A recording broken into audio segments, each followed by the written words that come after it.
টানা অবস্থান কর্মসূচির অংশ হিসেবে মঙ্গলবার সকালেও প্রতীকী অবস্থান কর্মসূচি পালন করেন ইশরাক হোসেনের সমর্থকরা। তাদের দাবি, যারা ইশরাক হোসেনের শপথ গ্রহণে বাধা দিচ্ছেন তাদের বিরুদ্ধে ব্যবস্থা নিতে হবে। যারা শপথ পড়ায়নি সেই স্থানীয় সরকার উপদেষ্টাকে আইনের আওতায় আনার আমরা দাবি জানাচ্ছি। আসিফ মাহমুদ সাহেবের খামখেয়ালিপনার জন্য উনি আজকে শপথ নিতে পারছেন না। এখান থেকে ঢাকাবাসী আন্দোলন পিছু হটবে না। এদিকে সরকারি কাজে বাধা দেয়ায় ইশরাক হোসেন ফৌজদারি অপরাধ করেছেন। মঙ্গলবার স্থানীয় সরকার উপদেষ্টা এমন মন্তব্যের প্রেক্ষিতে বুধবার দুপুরে নগর ভবনে এসে ইশরাক বলেন, ফৌজদারি অপরাধ করলে আইনি ব্যবস্থা নেওয়া হোক।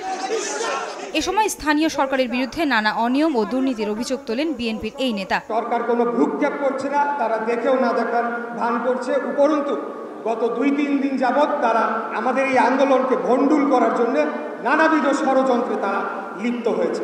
পরে দক্ষিণ সিটির মশা নিধক কর্মসূচির উদ্বোধন করেন ইশরাক হোসেন। আয়েশা সিদ্দিক, সামিয়া, সময় সংবাদ, ঢাকা।